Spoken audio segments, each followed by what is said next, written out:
ஆறுமுக அரங்கமகா தேசிகாய நம.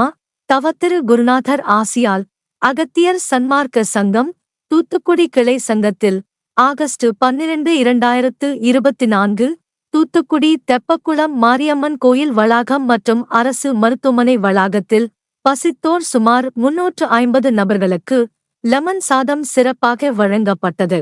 அன்னதானம் வழங்கியவர்கள் செல்வாம் டிங்கர்ஸ் ஓனர் திரு செல்வம் மற்றும் லம்போதர என்டர்பிரைசஸ் ஓனர் திரு முருகேசன் மற்றும் சமீகோ ஏவிஎம் பேட்டரி ஓனர் திரு ரமேஷ்குமார், திரு பி ராஜன் மற்றும் திரு கணேசன் மற்றும் திரு தீரஜ் திரிசூர் மற்றும் டொயோட்டா சர்வீஸ் ஹெட் திரு நல்ல சிவம்.